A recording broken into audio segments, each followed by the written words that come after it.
And we're live. There we go. You know, I always find that, hey, look at that. Just like that. Pop, pop. You know, I don't know if you guys saw the lead in there, but it's so dramatic and it's all flashy and everything. I was just like, oh, man, they're really going to be let down.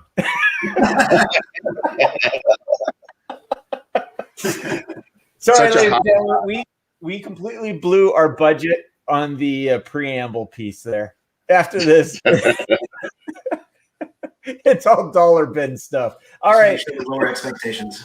Yeah, there you go. I like to keep it right on the floor. Right on the floor. Ladies and gentlemen, welcome to another episode of MBartist Live. I am your host and part-time artist, Stephen Ahola, and we are live on YouTube. We are live on Facebook on the Lost Toy Box and MBartist channels. And also, as soon as I get the high sign from Eric out there, we're going to be looped into the Collector's Toy Shop.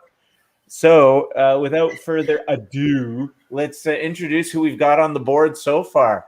Let's see. There we go. No. There we go. That way. Oh, man. I can't see. That's what I mean. It's like we can't. To your left. Oh, there we go. Got there it. You go. Right there is Jaime Coker, pop artist specialist. How you doing, Mr. Coker? I'm doing well. Yourself? I'm all right. Another day, another dollar. You know, I don't know about you guys in your neck of the woods, but they finally let us out of the houses here in Ontario. Nice. And then we went out and said, nope, too cold, went right back in. And see, this part's easy. Right down there. IDW, Marvel, DC, Inker, Mr. Mostafa Moussa. How you doing, sir? Hey there. Doing good. It's like in the 60s or 70s down here. I don't know what you guys are talking about. It feels great. Yeah. Well, I see you guys, ladies and gentlemen, all you have to do is look at what we're wearing. we got the t-shirt in Houston.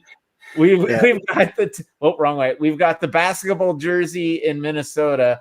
In up right north, we've got some sweats. So that just gives you an idea in terms of what we're dealing with in a climate level around here. So what's new and exciting, guys? Jaime, you got something pretty cool coming up. Yeah, this weekend gonna be up in Peoria, Illinois, doing a little show, QuadCon, a featured artist there, so that's gonna be fun. Gonna have some tasty delights there. The Villains line, which just started arriving today, by the way. You got it already? The first package is here. The next one's gonna be here tomorrow. Wow! So I'm gonna have those available for the show, which I'm really excited about.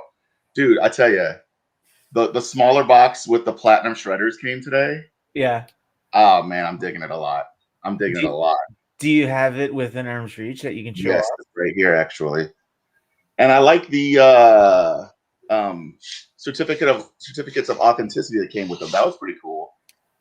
Let's see. Almost got it. Yeah, we're getting there. Yeah, so we don't know where there is, but we're getting there. And then show us some shredder love. Cool. Oh, wow. That does look good. That's cool. Yeah. So I'm excited. I'm super excited. Mostafa, do you know the story on this one? The story on it? No. Hey. No. All right. So, Francine, how you doing, Francine? Ladies and gentlemen, Barbie art director Miss Francine Delgado is in the house. It's in the house. No, it is for real. And now we can actually play a real game of Foursquare. How you doing, Miss Delgado? How's life on Vancouver? Oh, it's nice. Like the weather is finally getting to a point when it's decent. So, yeah. Wow. So I'm the only one with the cloud over his head. Wow. Really? Oh, wow. Look who is in the house. Mr. John Hebert. How you doing, sir? Good. How are you? Good, good. Hey, John. Hi. How are you? There goes our Foursquare game. Very good for that. Sorry. That's okay. More the merrier, sir. So we were just talking about Jaime just got a package of his Shredder Platinums. And I don't know do you guys know the story about this one? So hold it up so everybody can take a peek at it there. Okay. Because he actually has a show this next weekend, this coming weekend, right? Oh, nice. That looks amazing, Jamie. Okay, so you notice how the turtles are like little shish kebabs on the end there? Yeah, at the bottom there. So originally he had it that they looked a little too real. And the feedback was little Billy wasn't digging it. So we had to make sure we made like, okay, guys, they're just toys. They're okay. The turtles are okay. So no real turtle was hurt during this print. Yeah. Well, like if you notice the progression between each villain that he does, it just gets a little bit more hammier each time. Like he was so serious in Skeletor, and now he's gotten to the point where it's just like, all right. How can we have some serious fun with it? I love the pizza part, by the way. Oh man, I spent so much time on that one, but on just the pizza itself. But what was cool was you gave me the advice. You said, "Hey, people seem to respond when you go over the top." So I was like, "Okay, how can I make this even more over the top? More over the top? More over the top?" And so that's what I went for on this one. So we got a question from Chris Collier, and I probably should handle this one. Are those prints licensed? I am curious how you draw so many characters. So, Chris, just to let you know, these are all fan art done by the artists, and we have things we're working on that are in the to-do list. But right now, these are all fan art done by the artists. So that's how they're able to do so many characters. It's the hidden nudge wink in the industry with Artist Alley. So if you have any other questions about that, you can feel free to drop it here or to feel free to DM me. I can tell you more about how it all works. And speaking of which, we've got a new thing here, guys. Every time we bring a question, someone puts a question in the comments. Whoops, wrong way. It's over there. We use that question during the show. We're going to make a little ticket, and we're going to drop it into a box. And Chris, you are now, you could potentially win one of our featured prints. You have to be here. You have to be here at the end of the show to see if you win one of the prints. So you are number one, sir. Now, the question you're naturally going to ask is, featured prints? What you talking about, Willis? And if you're not old enough, you're going to, one, ask who is Willis? And number two... Not Bruce. And number two... talking about Bruce Willis? No, not Bruce Willis. No, not Bruce Willis, who's doing like tire ads now. Yeah. Battery ads. That's right. Is he really? The Chevy Nova, yeah, it's a Die Hard tie-in. Yeah, in character. So I'm sorry. No, that's okay. That's okay. With Argyle. Argyle's even in that ad. Is Argyle in it, really? Argyle's driving the limo. He's still got the limo. Yep. Does he have like gray hair and stuff now? Yeah. Yeah. Years haven't been kind to Argyle. Oh man, I gotta find that. I love We're that gonna have to look that up. We can talk about Argyle in a second, and we're not talking about socks. I'll talk about it Once again, people who are going to be of a certain age are going to be like, I have no idea what the hell they're talking about. All right, so let's go through the featured print for today. Vintage was popular. On that cue, they should be popping up right there. There we go. Let's walk through them. All right, featured prints today. Let's start off with Mr. Bob McLeod's Wonder Woman Classic. That's available today. Today we have Chad Harden's Wolverine Claws Up. Very cool. I was there when you worked on that. You worked on that? No, I was there when he worked on that. Did he tell you the story of that print? Yeah, you want to tell it? No, you tell it. So from what I'm told, it was you could have shot a cannonball through this con he was at. Yeah. And I was at that con. the artist that asked him to do it, he said it was a cross. He's a friend of mine, Jeremy.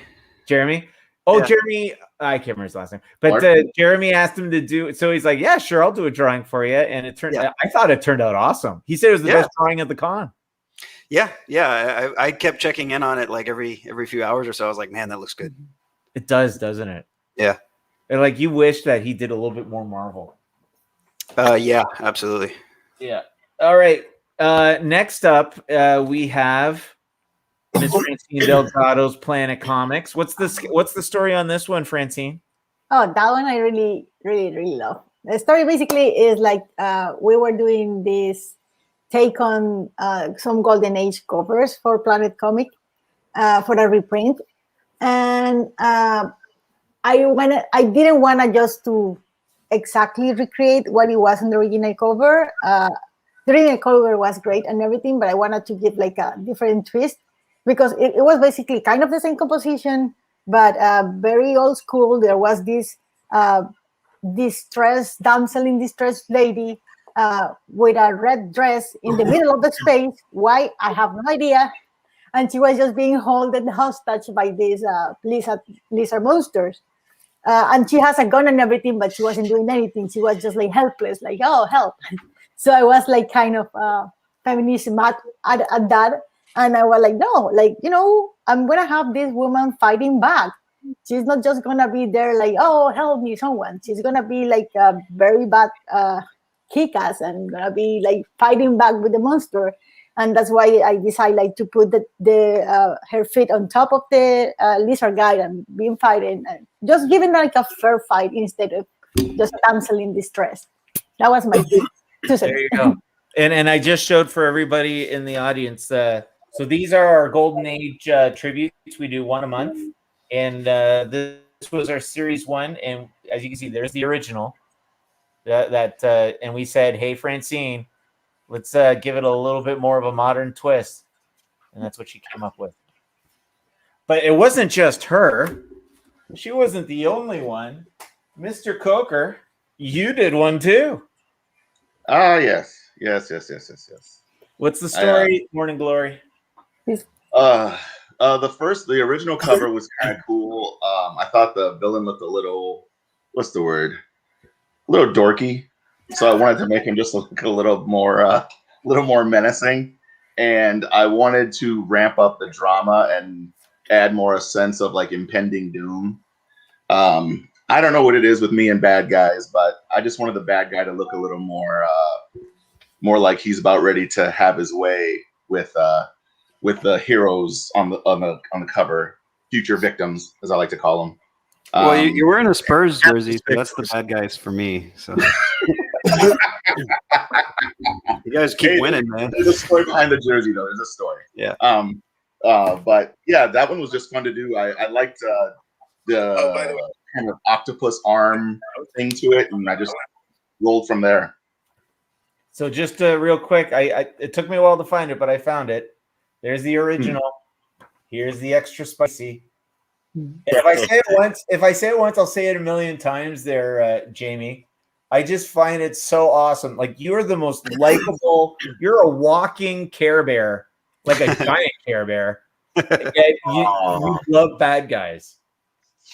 Oh yeah, you love the bad guys. Like, dude, the bad guys are more interesting. And if you don't have a good bad guy, the hero's lacking. Say hello to the bad guy. Yes. So, ladies and gentlemen, all these featured prints that we are showing, they are available for claim. All you got to do is put in the comments, claim whatever one you want, and the lovely Jamie, who is watching outside, she will take care of you. We have fine art and platinum and 3 sizes of canvases available, and the pricing are rolling down below, and we do give you a show discount. So, next one. He's not here to talk about it, but James C. Mulligan's Wicked Sisters for Oz is a popular one. He's not here to talk about it. I'm sure he'll drop in eventually. Mr. Joe Rubinstein's Planet Comics. Mm-hmm. And he is here to talk about it. Ooh, yeah, Mr. Hebert. Oh, yeah. What were you thinking? No one. What was I thinking? You know how many times I've heard that phrase in my life? Usually at principals' offices, lawyers' offices. I did a pretty close recreation of the original cover because I thought it was a really good setup. I just thought some of I thought it needed to be a little more heavily finished. I really thought the background needed tightening. The android was a little stiff and clunky. So So I gave him a little more impact coming through the wall or door or whatever it is. The villain really didn't need anything but a change in color. I mean, he's daunting as hell. I mean, facially, he's the Joker with those snakes coming out of his head. And, I prettied the girl up a little bit, made her a little more contemporary. In the background, I just gave it a little more Roger Dean, and you can never have too much Roger Dean. So the main thing is with me, I hate snakes. If anybody who knows me can tell you, I hate snakes. So this was like therapy.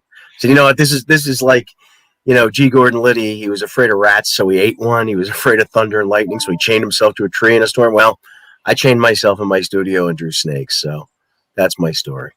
But I think it came out really nice. I think the colors really, really add to it. Absolutely. Now, the one thing I do remember is when we were doing it and we got the first colors back, you were like, I forgot to tell you, I hate the Christmas colors. Yes, So I did. You equated this to a Christmas piece. Yeah, it looks like a Christmas piece. It definitely, just look at a quick glance on the screen. It's like, wow, it's like a holly and all that stuff and tinsel. And it's a little loud. So Ariel Diaz says villains are more classy. So Ariel, this is how She's it right. works. She's right. I agree. When you think of your top characters, it's like you think Doctor Doom, you think Joker, so much of stuff. But anyways, Ariel, if you have any questions or comments, please keep them coming. If you did just join us, we are going to be raffling off your choice. If you win the raffle, you get to choose which one of the two you get to take home. So Ariel, if you have any questions you want to ask any of our artists, please feel free. And Tobias has just joined us from Germany. Good evening, Tobias. Now, guys, just to let you know, Tobias is one of our distributors in Germany. He actually bought a Mitful, and he is showing them off in, I think if it's a buddy of his, him and a buddy have a gallery in Germany, and they have some of our prints. So just thought I'd share that. Shout out to Tobias. Thank you, sir. All right. So Ariel, like I said, if you have any questions, Ariel, I see you're thinking. Think of something saucy.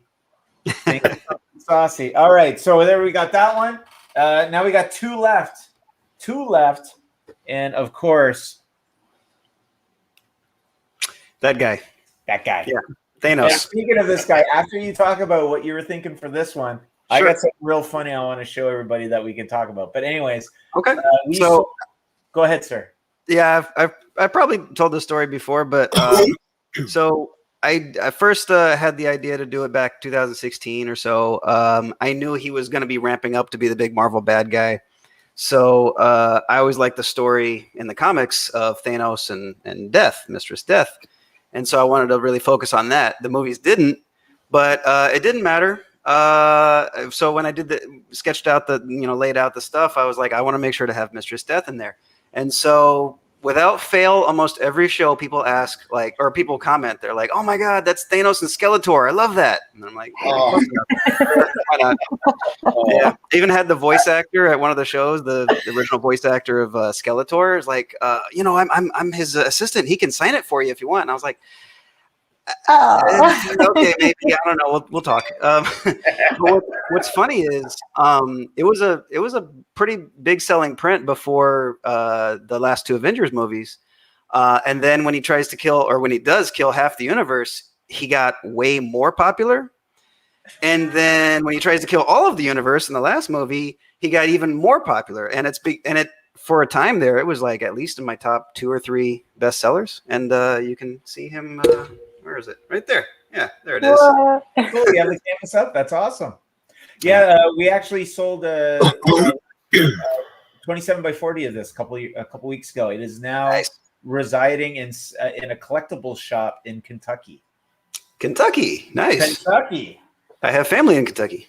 Oh, well, they should check out James Morgan's new shop. It's going to be opening mid-March, and as soon as he gets a name for it, we'll share it with everybody. All right, awesome. Last and not least, we have my red wall. I don't know if you guys know, but I actually worked on this show back about 20 lives ago, and I had the honor of sneaking into a recording session.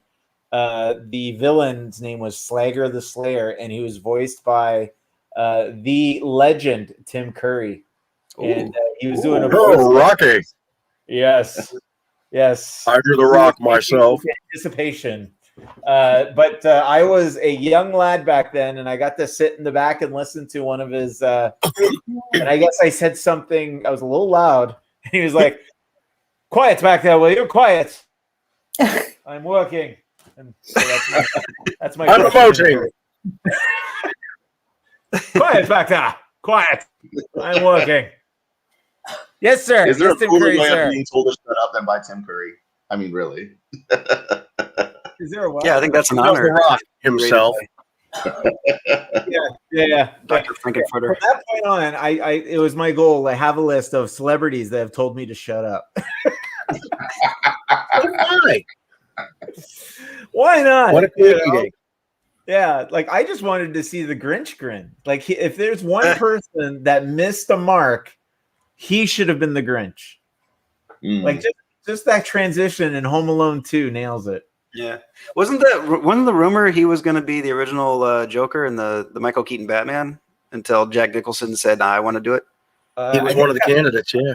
Yeah, was one- Then he voiced a couple episodes of the animated series, and then it didn't work out, so Mark Hamill got it. yeah, Isn't that weird?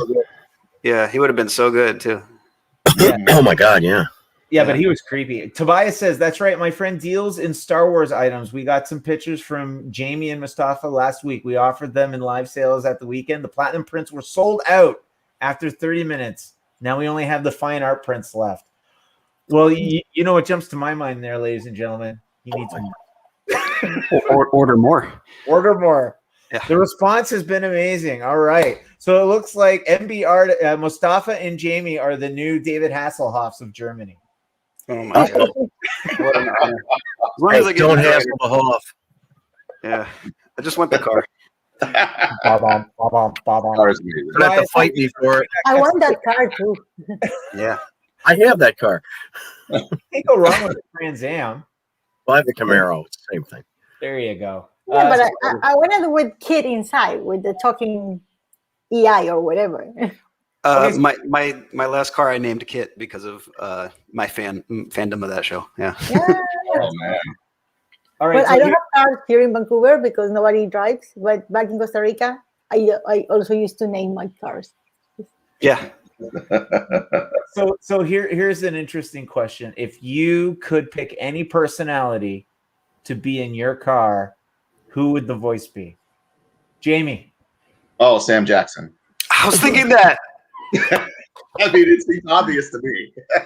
I want him to yell at me whenever I make a wrong turn. Great.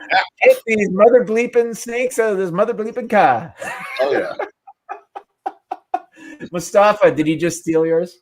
Yeah, he totally stole mine. That's the first person I thought of. Sorry. No, it's good. It's a good answer. Francine. Kristen Shaw, I think is her name. Oh, Is the lady that Wild Burgers? I love her voice. I can. And if it's a guy voice, what is the voice? Oh my God, I forget the name of the actor. He's the guy that do Bob's Burger or Archer. He's a very Oh, famous. yeah. It's John Yell Benjamin. about having ants in the Yeah. car. If Yeah. it's a guy, that guy. it's John Benjamin. But I would prefer Kristen. That's how you get Shaw. ants in the car, Tina. John. Rowdy Roddy Piper. How stupid are you? You just missed a turn. Look, what is wrong with you, man? So you want your car to scream at you like that? Good. Where'd you get your license? A box of cracker jack? You know, another I good don't know one, why, too. but the first, Another Yeah. good one, too, would have been Christopher Walken. Christopher Oh my Walken. God. Yeah. you need to make more rights. To make a right over there. Or how about Jeff Goldblum? There'd be another Jeff big Goldblum. one. Yeah. It would take Yes. forever to tell you where to go. It'd be great. Or George Papard. Sorry, I don't treat you Ums and that way. ahs. Oh, wait. Burt Reynolds. Burt Reynolds. No. No.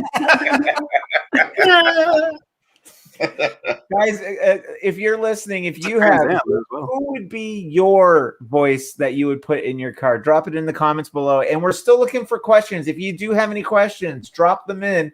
Because right now we only have one person, one question, and he is in the draw to win a free feature print of your choice. And if you do, Well, do you want to change your answer there, Francine? no. I was gonna ask if somebody asks several questions, do they get the name several times add to the draw, or is just one per person? Oh, they keep going. Keep going. Oh, good. Ariel says Kevin Convoy or Liam Neeson. Kevin Conroy is a good answer. Connery, how good? Oh my God.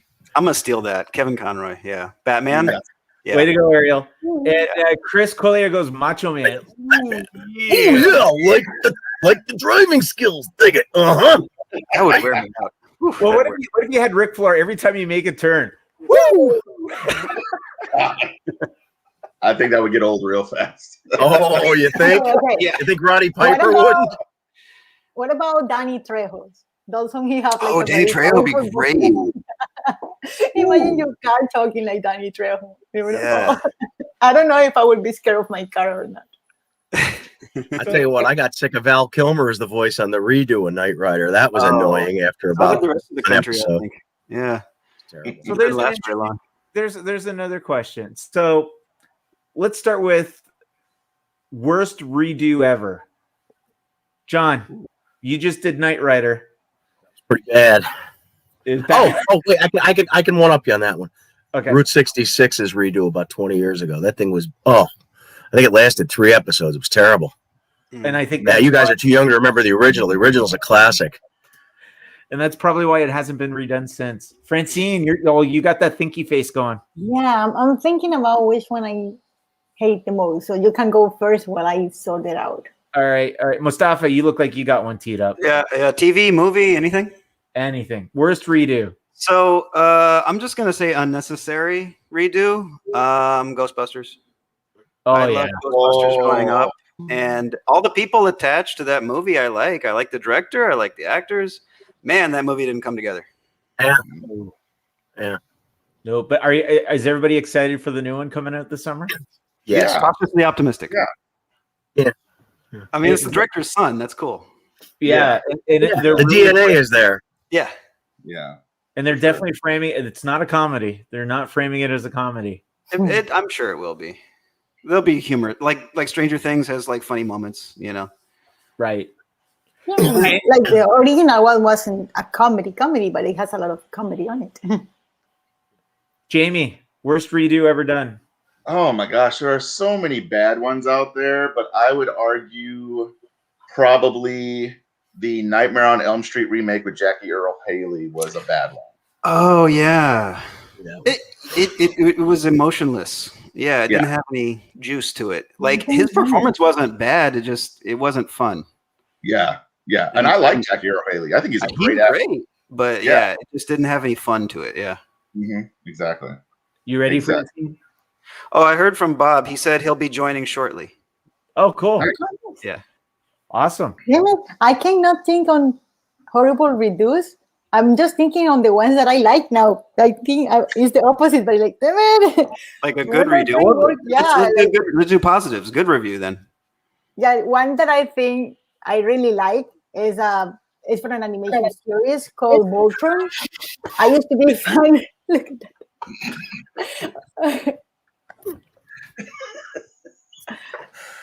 Hey, John. Stole the show. Why? You completely did. I blow my nose. I didn't want to do it on camera. Sorry. You pointed at your belly. Well, that definitely stopped the conversation. We have a question. That got real weird real fast. Just I didn't want to blow my nose on camera. I don't want anybody to see me wipe my nose. Here, look at my crotch. That was uncomfortable. It was definitely not the nose. All right, we have a question. Mostafa, you're introduced as. All right. Yeah. Do you enjoy inking other artists' pencils or your own? So my whole life growing up, I would just be penciler inker to myself, and I've worked with that guy long enough. It's fine, but I like working with other artists. I like trying to bring out the best in their pencils, and it inspires me.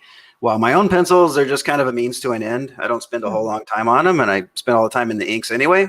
But with another artist, like I really get to kind of sink my teeth into it and really kind of show off, what I can do. So yeah, definitely like that.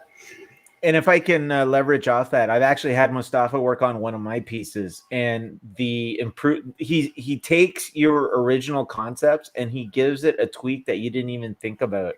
And you're just, at first you look at it and you're like, huh. And then you're like, whoa. You know what I mean? It's because, as Is artists, that what I wanted, bro? we're very personable. Like it's a piece of us. So as a penciler, when you hand it off and get someone else to ink it and you get something back, it's kind of like Christmas mornings, but you don't know what you're going to get. Your own drawing is so personable that it's a very interesting experience. All right, so thank you, Chris. That gives you two tickets. Thank you very much. And Tyler from YouTube has a question. If you had a chance to pilot any starship, what would it be? Francine, you are now the captain of your own personal starship. What are you driving? Oh, it's gonna sound very geek, but I will drive the. I don't know if I will drive it, but I would like to be on the Enterprise. I watched it when I was a kid as a TV series, and I love it. And I was like, I love it. And I'm not sure of the film, but I would like to watch it, to stay in that whatever ship when he's flying over. Yeah, put me on the. Jaime. Oh, Millennium Falcon, by far. I mean, in my mind, there is no other ship. Did you notice that the Millennium Falcon did not have a steering wheel until Solo? That's a skill. Christina's coming. Okay. Jack, what are you driving? Millennium Falcon. We all love that. Everybody loves the Millennium Introducing for the first time anywhere our new family edition. Oh my God! There's a puppy. One up. We just got her. Christina Marie. Guys, out of the way. This is Christina Marie for now. Her name's going to be changing, but we just got her. That's why I was late. Leave it as Christina Marie. It's a great name. That is a good name. Nervous. But yeah, we've been waiting. So we got her today. Hello. Isn't she adorable? Our ratings just Easy in this house right now. She's my Wookiee. What's that? There you go. There you go. You need a sidekick for your Millennium Falcon. Mustafa, what are you driving? So I think the obvious answer is going to be Millennium Falcon, which is what a lot of people guessed. But I like fast cars and I like maneuverability, and that thing doesn't. I know it's supposed to be fast, but it doesn't look fast and it doesn't look very maneuverable. Yeah. So if anything, I'd want something more sleek and like with a steering wheel. Yeah. So I don't know, maybe like some of the X-Wing, that looks like something that can kind of turn on a dime and stuff. The Millennium Falcon looks like it would like make waves in space trying to turn, while the X-Wing you could just kind of go wherever you want. I don't know. Yeah, I had an Oldsmobile for a long time, and it looked big too. But I'll tell you what, that can handle. It was a sleeper. Yeah. My dad had a Cadillac, like a round 78 Cadillac where like the wheels would stop and then the car just keeps going another 5 feet. Yeah, it was great. It was like driving a boat, but it was great. Oh yeah. I've always wanted to try a speeder bike. Speeder bike. You'd crash into a tree. Yeah. I'll shoot your eye out, kid. I didn't say it would be a long ride. Yeah, it'd be very short. It's the quality. It'd be exhilarating though. That was the greatest 40 feet of my life. Yeah. Oh, Sheedy! All right, Tyler, thanks for the question. Tyler, let us know what spaceship vehicle would you like to ride? And that gives you a ticket. That's 3 tickets. Any more questions? Ladies and gentlemen, this is how it works. You engage with our artists. You throw us questions. We will answer. It is a give and take relationship. You ask a question, and if we throw it out here for the artists to tackle, you get a ticket in the draw to do your own, to pick your own featured art. Speaking of the featured art, let's bring them up one more time on the bottom. We're going to do a reset. Andre says hello from Germany. Andre, you're just in time. We're going to walk through our featured art prints for today. Starting where your name is. We've got Bob McLeod's Wonder Woman Classic, Chad Harden's Wolverine Claws Up, and then we got some Planet Comic reimaginations. The first one by Francine Delgado, the second by Jamie Coker, the third by John Hebert. Then we got James C. Mulligan's Wicked, and we've got Joe Rubinstein's Planet. We've got Mostafa's Thanos Courting Death. And then finally,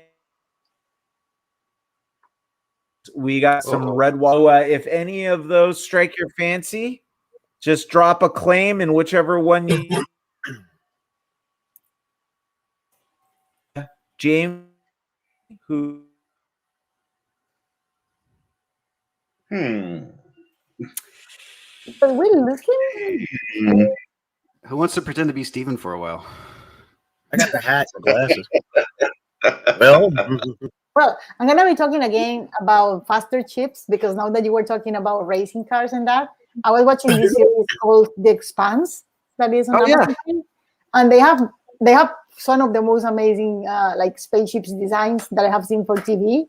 And there is one called the Razorback that it totally reminds me like a racer car. Oh. Somebody mentioned the Viper from Battlestar Galactica. I think that's a good answer too. Oh, and he's got. I was like that. Right. I was like that. Yeah. Yeah. I was like Slave One. I had a certain thing about Slave One. Yeah. To me, it looks like an elephant head. I know it was based on a street light, but it looks like the head of an elephant. Even the two guns on the bottom look like a set of tusks. Well, I like how they actually went inside it on the Mandalorian, and you can see like how it starts to slide around to make it fly. Yeah. Oh, he's back. Oh yeah. Hey, shut up! Everybody, shut up. Oh, you were talking about me again, weren't you? No, not at all. That was like other kids. About other Steven. Yeah. Oh, the other Steven. I got it. Yeah. Sorry. The evil anti-Steven. Oh yeah, my evil brother. So, anyways, just to reset, those are. I guess someone didn't like the fact that I was showing off the featured art prints, but those are our featured art prints. Those are the prices below. Just say claim and whatever one you want, and the lovely Jamie will take care of you. And so far, we have 3 entries to our giveaway for you be able to select one of the bottom of your choice. All right, where were we? Oh, we're awesome. I don't know who hijacked our account, but apparently they like us. So Tyler says he would ride the Viper from Battlestar Galactica. Anybody Battlestar Galactica fans? Huge fan. So before we went around the horn and we talked about redos that were busts, I think that's a prime example of redos that were a home run. Yeah, that one was awesome. Yeah. Hey, that's why we need to talk about redos that we like. Yeah. Oh, it's my wife. Oh my God. Hi, honey. All right, so Jamie, redos that you liked. What was it that they basically rebooted that you thought, wow, that's awesome? Oh boy. Gosh, I'm kind of sticking to the horror genre here, and I apologize for that, guys. But I did kind of like the Friday the 13th remake with a much bigger, more savvy Jason, who was basically like, going around and setting traps and just all these new inventive ways of getting his kills. That was pretty cool. Which one was that? That was, God, what was that, 20? Was it 2010? Something like that? Yeah, it was. Was that like Rob Zombie? No, that was not Rob Zombie. Oh, I don't remember that. I'm trying to think who was in that one. Oh, was it? It was one of the guys. It was one of the guys from Supernatural. He was in it, I think. Huh. One of the brothers from Supernatural was in that. I totally missed that. And he had a sister, and Jason was basically hunting down all these teenagers and just. I mean, he was brutal in that movie. Some of the most brutal kills in the entire franchise for that one. Is that the one where the sleeping bag gets thrown against the tree? Is that the one? No, that Oh, that was one that had Kane Hodder was in that one, I believe. Was that a Michael Bay produced one? What now? Was that a Michael Bay produced one? Like he was, Yes, he was producing, remaking horror movies. Was yeah, that I think it might have been. I think it might have been. Yeah. I think that's why I didn't watch it. I don't blame you. I don't blame you. Sorry. That's a good reason why not to watch. Not to watch. I mean, you know, he had some good things, but then he put Flames on Optimus, and I kind of checked out. Yeah. That was going to be my answer for worst reboot, Transformers. Oh, Transformers? Actually, you know what? Yeah, that might be the winner. Yeah. It was horrible. Horrible. I was yelling at the screen for those movies. Like I'm sure my wife. The first 45 minutes of the first movie wasn't awful, and then everything after that was bad. Well, I remember the second one. Within 10 minutes, they killed Optimus Prime, and I literally out loud couldn't control myself, and I was like, "Again?" Autobot Heaven. They introduced us to Autobot Heaven and Devastator's bowling balls. Yes. Yeah, that was a really bad movie. Yeah, Jetfire had a beard. Who knew that robots could grow facial hair? Yeah, I deleted all of that. Yeah, see, there you go. It was a packed house, and I was yelling at the screen how horrible it was. It was just like I screamed literally halfway through the movie. Michael Bay ruined my childhood. Yeah. Anyways, we have a question from Ariel. What is everyone's dream project or something they'd love to work on in the future if given the opportunity? All right, Ariel, that is a loaded question, and I'm glad you've asked that. And that also gives you a draw in the draw. And I'm going to go first to Francine Delgado because I know you have yours on autopilot.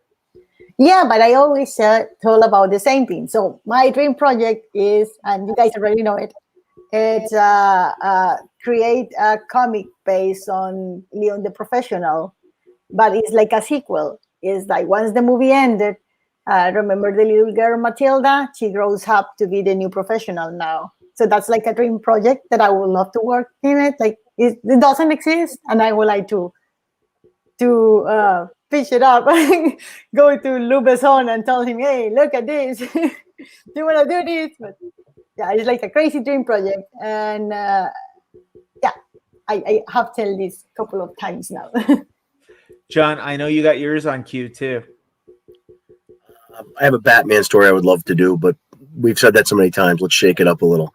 I'm gonna really go deep here. I would like to do an adaptation of the original Richard Hooker novel MASH, and then do a graphic novel adaptation of the sequel MASH Goes to Maine. I would just love to do those. Oh wow, something like I know that's deep, and it's not punch 'em up and stuff, but it'd be character driven and period driven stuff that I just love. So would you be faithful to the novel, or would you follow the movie or the TV show direction? The novel, definitely. The novel? Yeah. Especially, and I have connections to Maine, and that book really affected me when I was a kid because it's set right after the war and into 1961 after Kennedy's been elected, and it covers a lot of ground because these guys were just young. They were interns when they got drafted. They weren't really established surgeons. They came back, and then they had to go back in and finish their training and whatnot. And there's a lot of that. Lingo. And I was an EMT and a firefighter, and I had to go through a lot of that training. But the town where it's set in Maine, Spruce Harbor, it's nut central. I swear there's like some demon living in a mine someplace just sucking off people's souls because everybody's just a little off. And it's kind of like this town where I live. I'm reading, I'm like, Hawkeye's got this one crazed uncle who lives in a rusted out Cadillac in the woods. And I'm like, well, sounds like my family. So I would love to do it goes from that. Can you do that on the end? Do the Stephen King twist where there's actually a monster sucking? I'm thinking of that. Well, remember Swamp Thing? The one of Wrightson's last issues was that thing Minagala or whatever in the mine shaft sucking off the souls of all these people in this little town. I think that was in Maine or Vermont. So I'm like, that explains all this, And I swear we must have that. But instead of being like a war-driven story, that becomes more of the medical training, progressing story, and there's little snippets of humanity with these people that live in town that have no money, they're sick, and blah blah blah blah. And by the time the book's over, pretty much everybody from Korea is there working in this clinic that they open, and and it begins to focus more and more on the kooks and the eccentricities in Maine rather than in Korea. And I would love to put that on paper. Mustafa, to you, dream project. Well, let's see. I answered this before, and I like the answer, but I'll add a new one. Ariel, actually, we're going to be doing a signing at a comic store this weekend. So my original answer was to work on that book with Francine, because I love The Professional and I love Francine's lines. I'd love to ink it. The other thing is Ariel's a very talented artist, so her and me on a Marvel cover. That's my answer. You know Ariel? Yeah. We're friends. I invited her to the thing, and we're going to do a store signing this weekend. So I was going to promote that later. That's awesome. Ariel. She's very talented. You should check her out. Ariel, DM me, send me some of your stuff. Maybe we'll need to talk. And I wish you the best of luck this weekend putting up with Mustafa. Oh, yeah. It's going to be great. Jaime. Okay. Well, I had thought about it recently, and I would probably revisit a story I wrote back when I was in high school. It's, without going into too much detail, it's time travel, serial killers, superheroes, and a bunch of other things mixed together. There's even a little bit of romance in there, I guess. But it's a story that I wrote back when I think I was a junior, and I was taking these summer psychology classes just to get extra credits, so my senior year wouldn't be quite as heavy, and I could, get out of school early. And I wrote this whole thing pretty thick, and I actually gave it to my psychology instructor to read. And he came back. We had session again, and he comes up to the front of the class holding my thing, and he's like, "This is really interesting, guys. If you have a chance, you should read this." And I've just been sitting all this time, and I think I might as well at some point explore it and do it, even though my wife says it's got some holes. And ladies and gentlemen, look who just joined us. We're going to get the show out of the gutter. Joe Rubinstein, legendary inker. Yeah, because all I heard was, and I held this thing and there were some holes in it. Oh, my God. Name of my autobiography. Sure. But you just came in. The question that was asked by Ariel is, what would be your dream project if you were given the opportunity? Hand me a lot of money and let me go home. What do you want them to pay you for? For the privilege of giving me some money. Oh, there you go. Paying you to go away. For knowing that I'm a happy. Yeah. There you go. Like, people don't pay me to stay; they pay me to Here's money. Be happy, Joe. Take some money. Oh boy. That gets back to me making my money at the back end. Don't say that. All comic work is back end in one way or the other. All right. Don't get Joe started on his back end. We'll be here forever. Okay. All right. Or it seemed that way. So, Joe, you're coming at the perfect time. We're going to do show and tell, and we see that you're drawing. What are you working on today? What's on the board? A reinterpretation of Captain America fighting Baron Blood. That is cool. That's so cool. That's a famous cover I did with Byrne on my Captain America run. What number? Do you know what number that one is? 253 or 4, I think. Something like that. Oh, they're coming to get you, Joe. That's your ride. Again? They're going to escort you with your money home. You know, rooms with rubber padding are really unappreciated as far as I'm concerned. They let you act out. Yes, but they give you soft landings. Yeah. Some lip diddling, some goon babble, Hey, John, when are you going to do a graphic novel about your fireman career? That I would read. Oh, I would love to do that too. Yeah. That'd make a great sitcom. It really would. Are you still actually? But are you still do you still volunteer as a firefighter? No. Enough is enough. It was an intense 5 years, I'll tell you that. Yeah. Oh, really? Wow. Very cool. Jaime, what do you got on your drawing board? I just finished inking a Batman Who Laughs picture. Got some heads on the pikes there. Some of the famous Batman masks, the 66 one, the Cool. Dark Knight Returns, and the Injustice one. And then I have Batman Who Laughs kind of sitting in a throne. That's a commission that I gotta get wrapped up here. Did they ask for that, or was that your idea to do the different masks? That was my idea.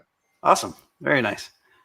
Thank you. And I see you have Batman Who Laughs seated like John just showed us. Oh, yeah, on the throne. Keep it up. Wait till you see where I am next week. Oh, yeah. Oh, Hello. and the Hey, viewers Joe. props. It's back. Somebody said inking, and I just left the room. I'm sorry. It's That's why offensive. Joe. In the opening, we put you. That's why we put you under guest appearances. Good, thank you. You mean like Martin Landau in Mission Impossible? Yeah, special guest appearance for 2 years. Every Just come and go. episode, he was the special guest. Or Kirk Kasner on Land of the Giants. Remember, he was guest star for 3 years. So just to segue back real quick, Ariel, let us know. Was not known that you were an artist as well. What is your dream project? Drop that in there, and we can talk about that. Ooh, there we go. Mustafa, what is on your table? Do you have anything for show and tell time? So let's see. There's this Spider-Man Venom cover that was for Marvel, and I gotta knock out the backgrounds. So just yeah, I'm taking my time on it. There's no big deadline, so yeah. Nothing too exciting. Sorry. Oh, it looks cool. Do you have an idea of do you get to pick who colors that, or someone else does? No, I don't. I don't have any say in that really, but that's fine. You know, it could be maybe optioned as a print in the future, but I had to talk to the penciler for that. Francine, what's on your drawing table? I have. I'm sharing my screen because I'm doing digital pencils for this. Well, while you're looking it up, Ariel says she would love to do a cover for Venom. You should look up her Venom covers. She's really good. Yeah. Oh yeah. Her commissions. Yeah. Oh, cool. Hey, Very Mostafa, cool. what do you ink with? So the first 15 years of my career, it was crow quill and, just old fashioned stuff like that. And it was really kind of killing my hand. The last several years I've been using synthetic brushes and Copics, and I feel like I can work twice as long, 3 times as long without any pain on my hand. Did you grip it very tightly? Is that what? Yeah. I was probably doing it the wrong way, but those 15 years of using crow quill taught me what lines are supposed to look like. So now I can reproduce them with cheaper, quicker things. I was taught to hold my pen like this, which is light, and instead of this thing. So I've never ever had hand problems, just back problems from sitting incorrectly. Oh yeah, I would have shoulder problems from bracing myself for hours at a time. But no, I hold it like I don't know, like I'm trying to kill it, like a death grip kind of thing. So I don't know. Well, we'll circle back to that in a question in a second, because that's an interesting thing to talk about, is in terms of pencil grips and that type of thing. But anyways, Francine is showing us. Francine, what is this? What do you got here? Basically, this is I was drawing a bunch of comic couples that people were asking me for, and I decided to draw one that I have always wanted to draw. And this is my version of Superboy, Connor, Ken, and Miss Martian. And I have somewhere like a CD that I want to put over there, but I don't know where it is. So it's just like my digital inks, digital pencils for now, and then I will work out the composition. Basically, it's going to be like a CD in this down below part. It's going to be like a big city, and they are just flying around in love in the city. Like all of us. That looks great. Yeah. Are you going to paint that? I'm not sure. I'm going to finish the pencils first, and then I will probably do something with it, but I don't know exactly what. Actually, that's a good story to segue to, and then we'll ask John for his show and tell. Francine was all about digital art until she started doing the Golden Age tributes, and then she got into doing washes. Do you want to tell that story, Francine? It's a very cool story. Yeah, most of my comic work was before was digital, and because it was very fast for me to be digital. Of course, when I start, as everybody else here, we start traditional with paper and pens, and if my coffee drops in my page, it was ruined. I cried for weeks. But then when I started doing it more professionally, I had a Cintiq and I fell in love with the Control C, and yay! So everything was just like digital for a while. And then when Steven come to me and tell me about the covers, the reproduction of the covers that we are doing for the Golden Age tributes, and he told me that he want us to have originals. So I was like, oh, but most of it, even my whole comic, I did it. I did like one page traditional, and that's it, and everything was digital. So I talked to a couple of friends in the industry, and I asked them for advice about like how will you handle this, how will you handle that, and I decided I want to try to do an ink wash, and because I wanted to have like the vintage look that these comics have, and I thought if I do it all digital, it's going to be more difficult to me to get that vintage look. And what I was working very hard on these 3 covers Steven have there is like to have that kind of old look, but with a contemporary twist. And I thought like the ink wash really helped me to do that. So the first one that I did was like the Planet comic one, and it's how I started doing traditional work again. And it just reminded me how much I like to get my fingers just like in the ink, and I love that. I love that. So I'm doing more and more traditional work now. So yay! Thank you, Stephen. What are the washes? Watercolor? No, just ink and water. And I think on the latest one, I was also adding markers, because now I'm trying to just mix more things. But like for the first one, like for the first 3 that I did, was just like ink. And like I think on the Chambers of Chills, it has like a color. So I went to the store and I bought like a yellow ink, and I put water and did like a layer on top. Cool. John, show and tell time. Show and tell time. I'll show you what I just finished. We ready? Yep. There's the Jumbo Comics. Wow. That is a lot of ink. John, get a hobby. I got 3 kids. I have a hobby. Yeah. But your wife doesn't. Today, the snare will be transferred over to Mr. Hebert. There it is. Anyway, finally. No, that looks awesome. That's stunning, John. That's a lot of leaves. Yes, it is. Yes, it was. So I know Mike Zeck was a big influence on you, but how did you develop this more detailed style that you use these days? Albert Dürer. Oh, really? Wow. Nice source. Okay. When I was in art school, we had to each pick a master to sort of base our style on. And everybody wanted Da Vinci or Michelangelo or whatnot. But I had seen some illustrations in one of my art history books that Dürer had done. It just blew me away. I think he was the first comic book artist. You know, there was definitely some Wrightson-esque qualities and whatnot, a lot of lines, a lot of drama, operatic stuff. And I said, wow. I said, hey, how about him? Does he qualify as a master? And they said, yes. So he was my spirit animal through art school. And it still comes out once in a while, I think. Well, this allowed me to. That's a good question. We'll go around hard on that one. But right now, Tobias says, did you happen to be planning something for Star Wars anniversary? It's almost like you're sitting in our calls.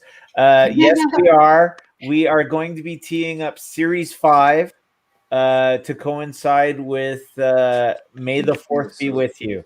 And everybody around here and those who are not are going to be contributing to that Star Wars piece. We already got Jaime off and running on his, which is going to be also fitting into his villains theme. We've got John. Other way. We've got John that's going to run in his theme, which is basically cover recreations. So you can take a hint in terms of what he's going to be doing. Joe, wrong way. Joe is we're going to be working on hopefully doing continuing his series of painted heroes and do a Star Wars version. And Francine and I are talking about doing. Should we tell them what we're talking about doing? Yeah, it's not 100% sure yet, but not 100% sure. Okay. And then Mostafa, I think Mostafa, yours is done. Are you going to run with the one that you shared with me, or? Oh, absolutely. Yeah, Yeah. I think that colored by who we want to color it, it's going to be a big seller. All right. Well, we'll tee that up, but we'll start leaking those out in future episodes, Tobias, so that you can dive in and send in your order. One thing's for sure is when we get them ready for pre-order, you as a reseller, you guys get first crack at it. So the way we're going to be moving forward is that every time we do a new series, the resellers get first crack at the number ones. And I don't know if you guys have noticed, but at the auctions, a lot of number ones have been going out, and they've been doing really great box openings, unboxings. So that's been fun. So really cool. We have 2 questions that I think are very cool. But anyways, Tobias, thanks for that. You get a ticket.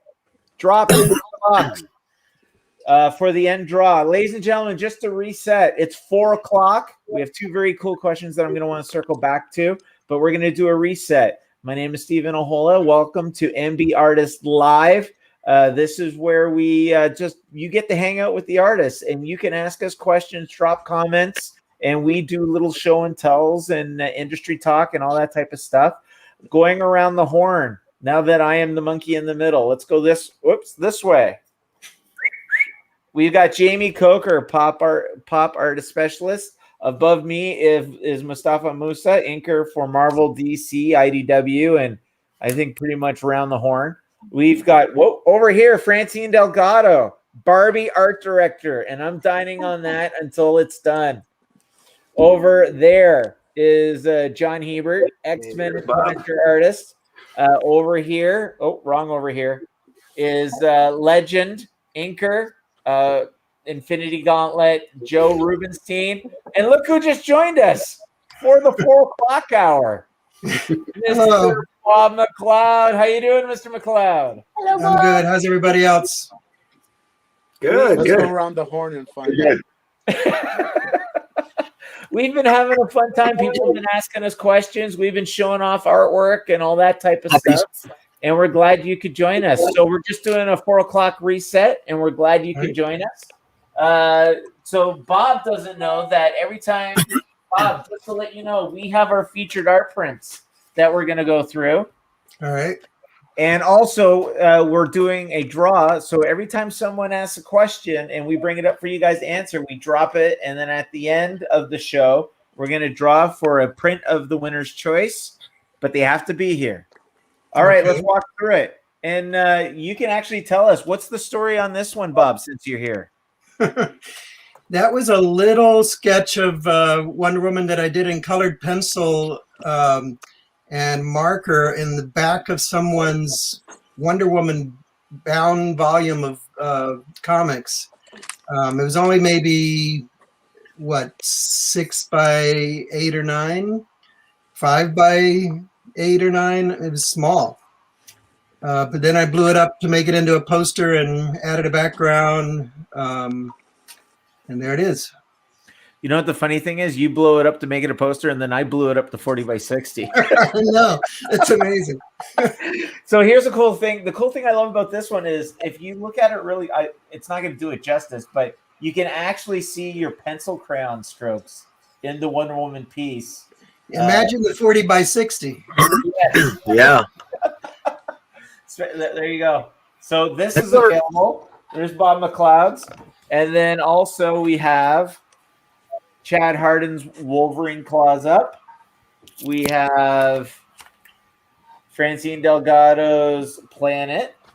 We have Jaime Coker's Planet. We have James C. Mulligan's Wicked Sisters. We have Joe Rubinstein. Now, Joe, I know you haven't had a chance. What's your story on this Planet Comics piece? Sorry. Very good then, Joe. Drugs are a terrible thing to waste. I don't. It's the opposite of the usual. It's the girl saving the guy, and they both are wearing boy shorts. I don't know. You know what, Joe? You've never had a loss of words until we start showing your work. You know, I wasn't born in this country. Stop picking on me. So we got Joe Rubinstein's Planet, if you so desire. We also have John Hebert's Planet and Mostafa Moussa's Thanos, very popular one. And finally, for all your literary fans, we got some Redwall action.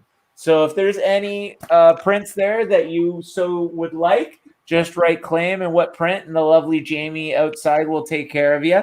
And we have it available in fine art, platinum, and 3 different sizes of canvas. So those are the featured pieces, and one lucky viewer is going to win one of their choice at the end of the show. All right. Mr. Bob McLeod. Yes. We were just talking. Bob, what's on your desk today? You want to do a little show and tell? It's the same old thing that I've been working on for a month. It's a cartoon of the New Mutants going to this guy's birthday party, and he takes them into Storm's shower by mistake. And he takes them to the Star Wars Darth Vader's birthday party by mistake before he gets to the party. So are you going to be lending some of your mad stylization to it? Yeah, a little bit.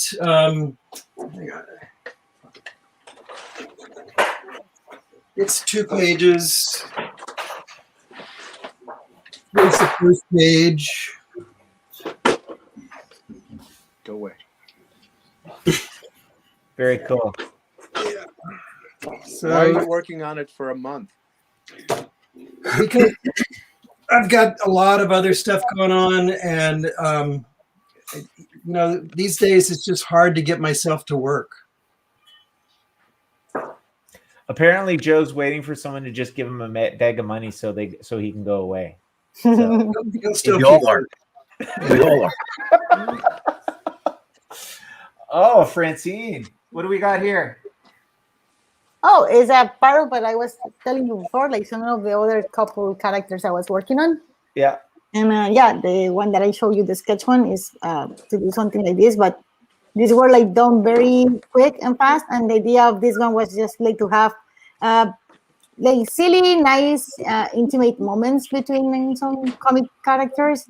So in this case, it's like the Batgirl and Nightwing, and it's like probably right after they fight crime, she's helping him to just patching him up a little bit. So I just want to have these kind of cute moments. Yeah. That's really great. Very cool. So, ladies and gentlemen, this is how it works. You ask us questions, and the artist will answer. Engage with us. We're dying for you to talk to us. And like we said, if you do ask a question, you get dropped into a draw. So if you have anything you want to ask our artists, you win prizes. Yes, win valuable prizes. $1, Bob. So I thought something that was pretty cool in the last hour that we were ending off with, John was talking about his spirit animal artist. What was that? What was his name again? Albert Durer. So let's go around the horn. I want to know, what is the one artist that influenced you the most? And Bob, since you just joined us, we'll let you kick it off. Well, I've said many times, Mort Drucker from Mad Magazine was my huge influence growing up as a wannabe artist. Wanted to be Mort Drucker, basically. And he was so good. Because it's just so much fun to draw like that. But then when I got into comics and realized dramatic comics were where it was at, I started studying Neil Adams and John Buscema. Who are they? Never heard of them. Never heard of them. Artists from decades ago, nobody knows anymore. Well, I think people know Neil Adams more as an Instagram person now. He's on there like all the time. All right, well, here's one. Let's shift real quick. Who is your idol in your childhood? Jamie Coker. Oh my gosh, my idol in my childhood? Yeah. Oh boy. That's a question from Tobias, who gets a ticket. Okay, if you're, boy, I feel like that's such a layered question. This might sound like a lame answer, so bear with me. But when I was a kid, the person that I looked up most to was my mom because she was such a strong woman. Oh, come Prince Eloquent. on. That's a big winner. Even now, I think of how she was then, and I'm like, God, I don't know if I'm living up to the example she set for me.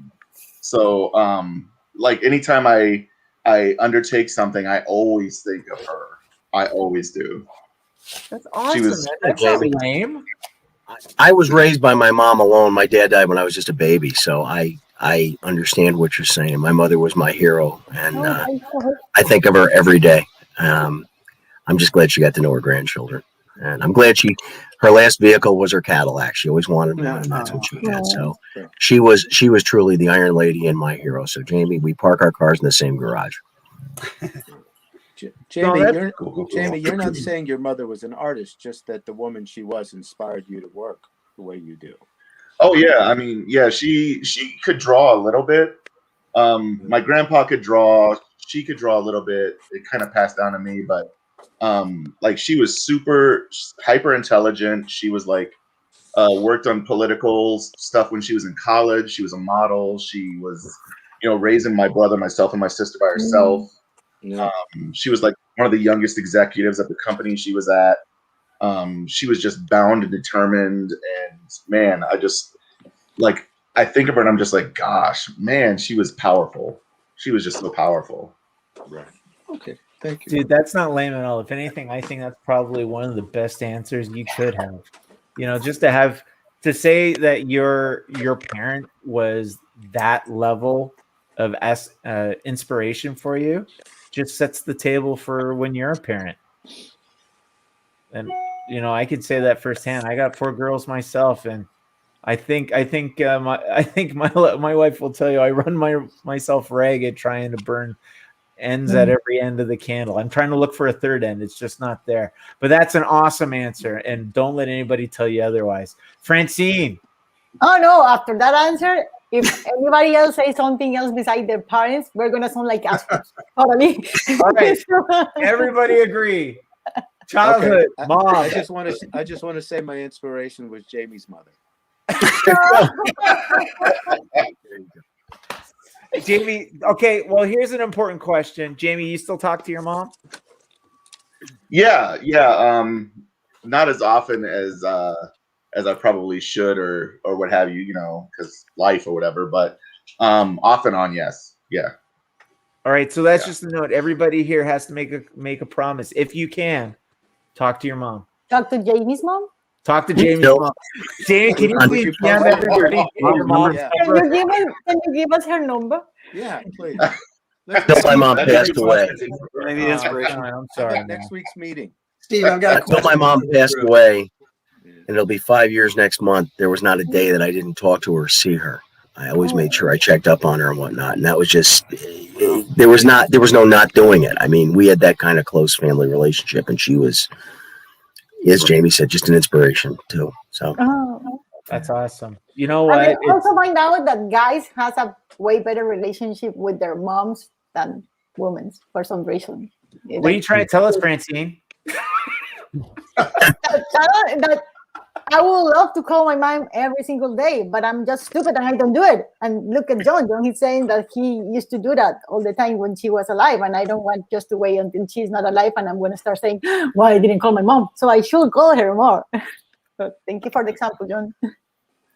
Hey, you know what? I think that's a great. You know what? Let's leave that question right there, but because I don't think there's a topper. And I think we're only going to go downhill. So let's go back to artist inspiration. Yeah. Mustafa, I'm going to start who crying. is your artist inspiration? Yeah, see, I was going to say Optimus Prime or David Hasselhoff. So that would have been terrible. Yeah. George Papard. Yeah, 18. Yeah. Vanacek.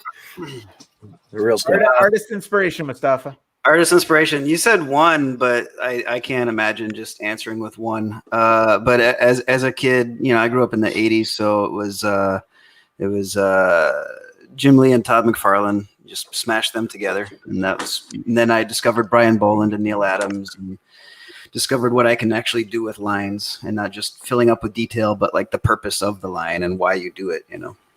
So yeah, those guys. Francine. We're gonna make it easier. For me, is Alfonso Spiri. So he's a Spanish. He just passed away recently, and like I have the pleasure to meet my childhood. See, he signed this for me over there. That's cool stuff. So I really love his work. Yeah. Like his line quality, everything about what he used to do. I love European comic, and Alfonso Spiri, he did amazing stuff, and he was groundbreaking. And yeah, Can I just say, in behalf of all American comics, well, excuse us. It's different. Like European comic, they have like every single artist has their own twist, and I really appreciate that. And like we over this side of the pound, we kind of fall more into we like this artist, and we're trying to work as the artist we like. As I think European artists they don't care. It's like, this is what I do, and this is my style, and whatever. If the world doesn't care, they doesn't care. This is me. So I don't know. I feel like they feel more like a finer artist, maybe.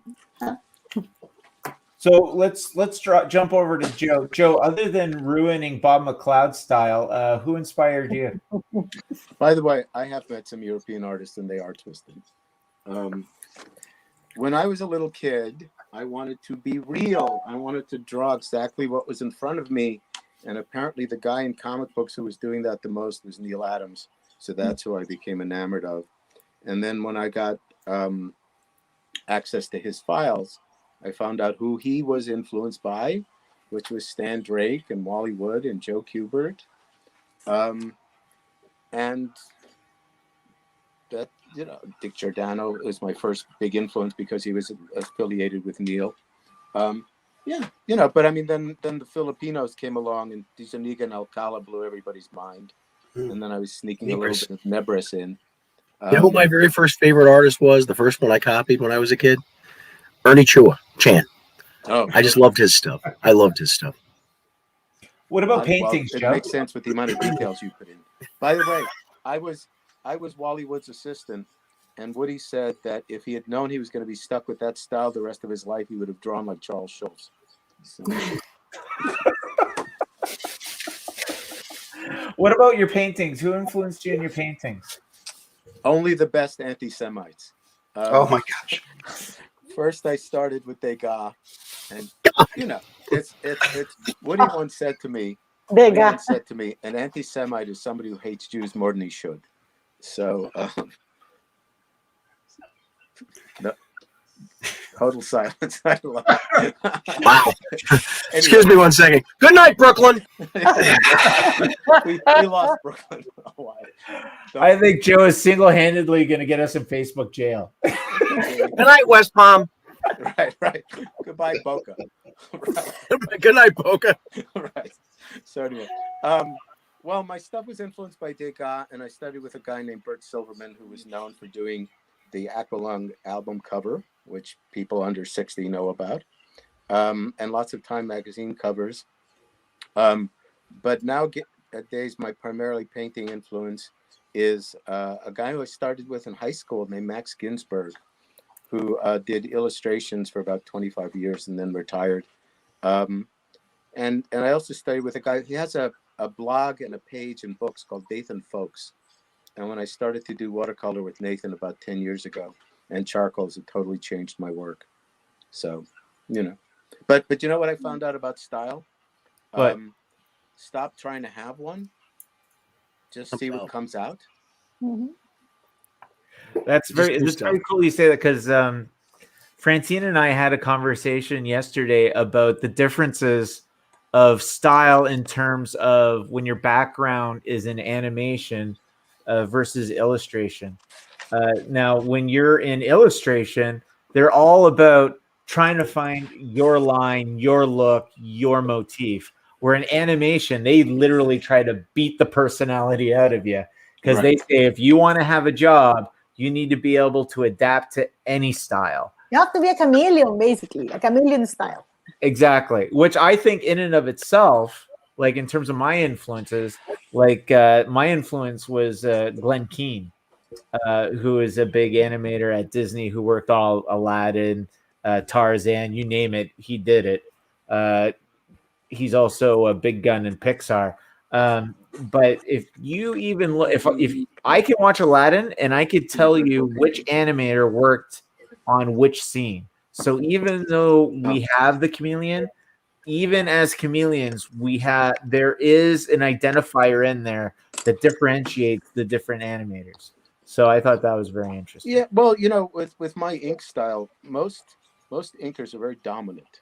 Certainly the Filipinos, Tony DiZuniga, Alcala, Kevin Nolan, Palmer. They said, I don't care what. I mean, I even asked Murphy Anderson once. I said, when you get a different penciler, how do you change your approach?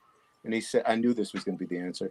He said, well, I kind of do my thing, So the first guy I'm really aware of who altered his approach was Dick Giordano, who beat it into me because, inking is very boring if you do it the same way all the time. So I try to be more sensitive of what's in front of me and use a brittle line or a sensual line or more brush or more pen, because I think if you open up a comic book, let's say they find a 6-page Frank Rosetta pencil job, and they go, we've got to get this inked. And you open it up in the comic book and you can't find him in it because Alfredo Alcala has done a magnificent job, but you can't find Rosetta anymore. So if I get a Jim Lee job or a Bob McLeod job or a Dan Jergens job, I hope it's that when it's done, just a little heightened or at the very least not damaged. Yeah, the best inker really is trying to read the mind of the penciler and get the idea of like what they are intending in the pencils. Translate. What's that? Translate it. Translate what they meant. Yeah, exactly. Yeah. So like when I came up, it was the late 90s and Top Cow was the style, like very kind of sketchy, staccato, broken up lines and stuff like that, which is not my bag at all. I didn't really enjoy that style, but I could do it. It felt like it was kind of cutting corners and not like finishing lines and just adding dots randomly to things. But I could do it. And so like, depending on who I was working with, if they wanted that style, I could do that.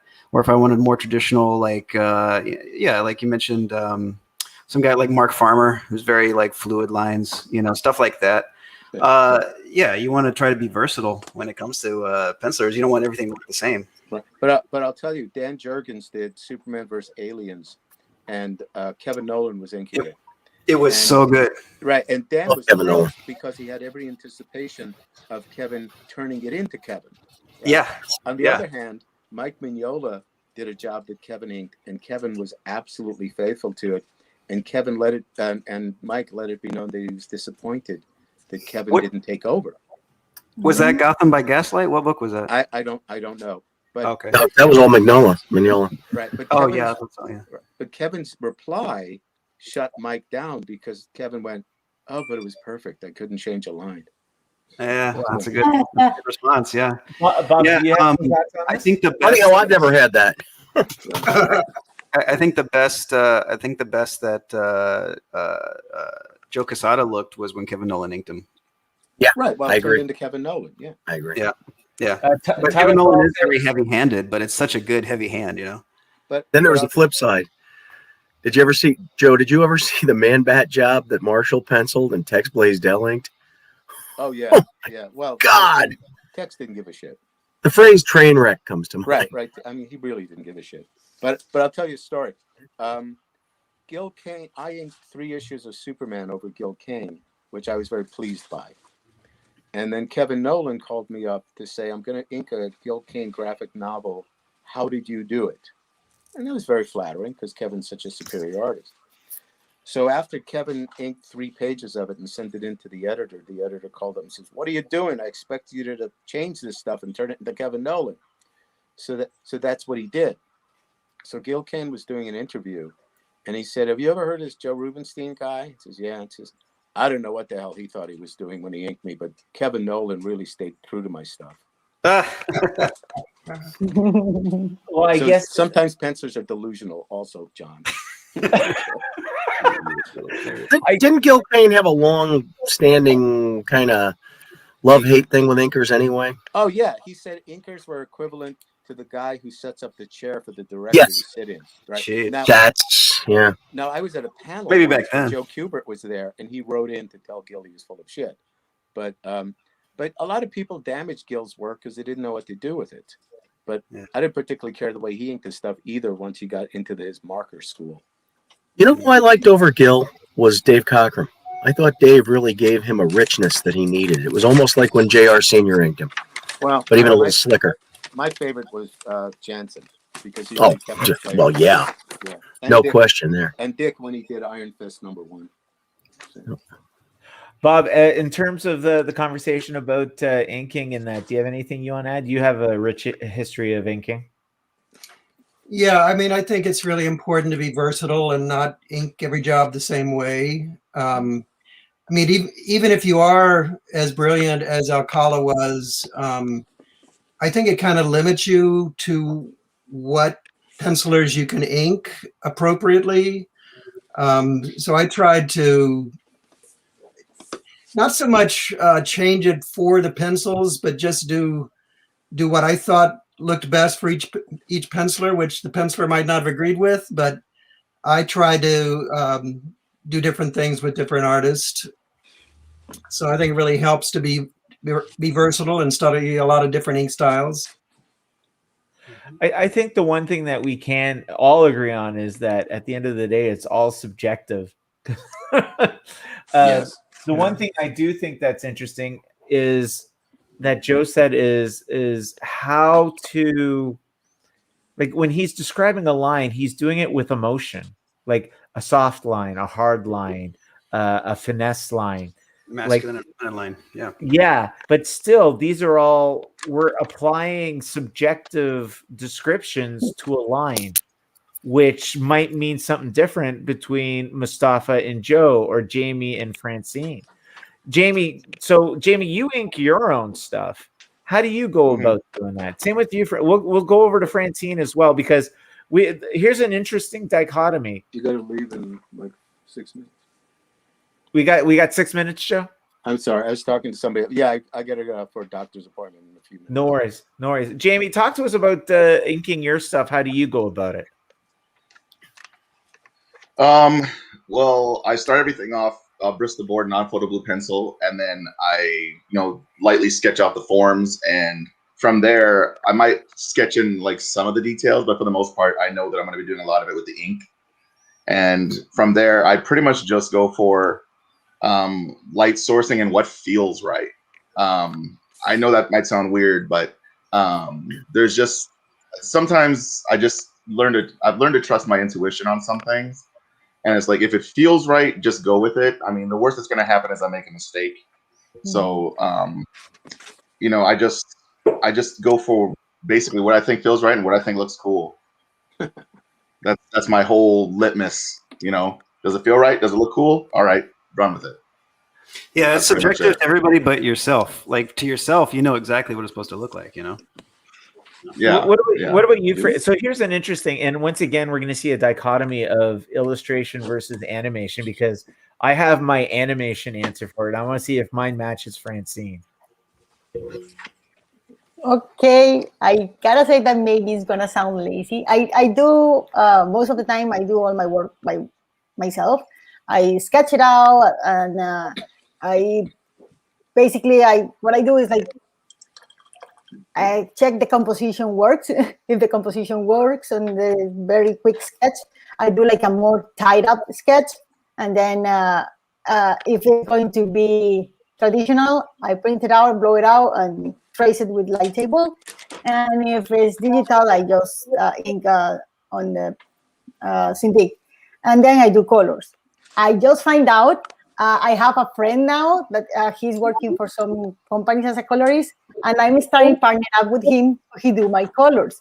I found out that I like when somebody else do my colors, and I also I have never worked with an inker, but if I had an inker, call me lazy. I will totally let somebody else to do my inks, because I really like to see when this is my work, but I see the tweak somebody else give to it. And I think that's because I work a lot of time on animation. And animation, your work is never your own. It's a very collaborative process. And it's never your own thing. So I will totally be agree, like, okay, I just do pencils and somebody else ink it and somebody else paint it. Yeah. But here's the thing. I'm looking at your Vision and Scarlet Witch piece that we're featuring up right now.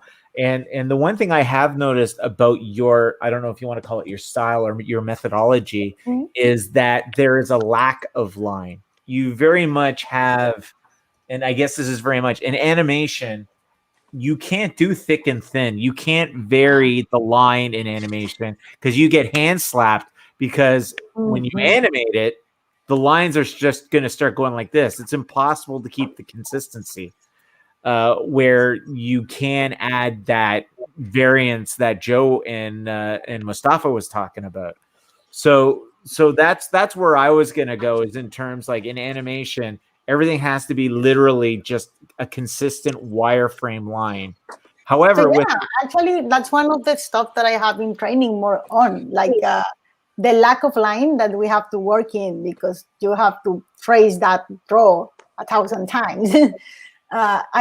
It's been difficult to get rid of that, but I'm trying to get trained on that and give like light quality, because in animation, we cannot do that. But when you see an illustration and you see different line qualities and different line thickness, so the line help you to pop up things up and down, that's different. So it just depends on what you're working on. And I know for myself, in terms of when I started shifting over from animation, I was doing more of the marketing side in terms of, doing the posters and all that type of stuff. I started introducing the thick and thin in terms of trying to show the weight. So John, let's throw it over to you, because I know you ink your stuff. When you are approaching it and you're doing your inks, do you play with the thin and thickness to apply an emotional value like Jaime does? Do you add the descriptions as Joe and Mostafa does? Or do you do like me, where it's like purely the weight of it? I kind of go in with an emotional approach and just sort of see what I think something needs, especially if I'm going to do a lighter touch if the pencils are really, really tight, and my pencils are usually pretty tight anyway. But sometimes there's just something that I can't get right, and I'm like, well, I'll work it out in the inks. Now, usually I'll go in with a brush and lay down heavy lines, more bold lines and whatnot, expressive lines first, and go in and work off them with the pen, whether it's a croquill or microns or whatever. But now, like this jungle piece that I just did, which I showed you guys a little while ago, there's very, very little brush in that. I just got working with the pen, and for whatever reason, it just wrote itself. Which is odd. That happens once in a while. I didn't expect that to happen with this piece. Almost like the way we said, you don't really have a style, you just do stuff. And I just kind of let the road lead me where it leads me. And once in a while, it's a wonderful result, wonderful experiment going well. And sometimes it's not, but it's a great ride along the way. And it's a very, something that Francine said earlier, just the touch of pencil and brush or pen to paper is a wonderful thing. And I love that. I really do. I don't think I would ever go digital. I don't know how to, and I don't really want to, because I still love that visceral feel of whatever medium and whatever tool on paper. I still love it. I admit that. Tyler Prawl just from an earlier conversation just chimed in on YouTube saying, I met Michelle Turner after the Top Cow divorce. Cool. Tyler, if you have any questions that you want to ask any of our artists, please feel free to drop in. And as I said, guys, if you're just joining us, we're sitting here with some of your favorite artists, comic book, pop culture. If you have any questions, drop it in. And if we use that question, we're going to drop you into a draw to win one of the featured prints that we have available today. So one of the things that is interesting based off of this conversation is that the process, and I know everybody here has had that experience of taking an image from start to finish, rough, ink, and colors. Bob, which one do you prefer? Which one do you enjoy the most, and does it vary? It varies. I don't like doing any one thing all the time. So if I've been penciling a lot, I really miss inking. Same, if I'm inking a lot, I miss penciling, and I always enjoy coloring, but I would really not want to be just a colorist all the time. Mostafa. Sorry, what was the question? Well, the question was, everybody here has had experience of taking an image from start to finish, rough, inks, and colors. Is there one that you prefer, and if so, why? Well, I'll say this: like, most of my career has been inks, so sometimes I like doing a more cartoony style. Sometimes I like doing a super realistic, like all kinds of grim and gritty style. Sometimes a very fluid, very like some of the covers I've gotten to work on is like, sexy ladies and stuff. I like to do like the really, fine lines and pretty lines. So I can answer it like that. But yeah, I don't know. I like just kind of mixing it up every few weeks. Jaime. Oh boy. It varies, but I enjoy inking, I think, the most, just because I don't know, it's almost like a cathartic in a way. Sometimes I don't know. I don't know how to describe it. It's like I just go into a zone, and sometimes I won't even be thinking about the piece. Other things will be on my mind and just work out other issues in your head while you're doing it. I used to get the same feeling from mowing the lawn, believe it or not. Anyway, but who's the other half of this amulet?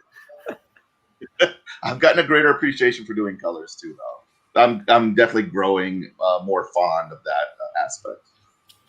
And guys, just to let you know, Jamie's lovely wife Trisha helps him with the colors, and she's like, they've grown leaps and bounds from when I first met them a couple of years ago. And she's also a great person too. Luke Holbrook has joined us from Facebook and says, I am mainly a Star Wars person, but I lately find myself buying a little bit of everything. Love what you guys do. Thanks, Luke. And if you have any questions, please drop a question in there, and we'll drop you in for a draw for a free print at the end of the show.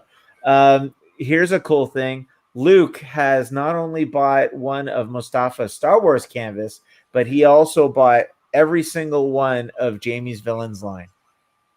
Oh, wow. So that's very Thank you, cool. Thank awesome. you, Luke. Francine, to you. Well, I like that I'm able to do every single part of the process. I enjoy it a lot when I'm inking, because you get like in the movie Soul, you get on the zone. You're just there, like you're not thinking on anything else. You're just doing something.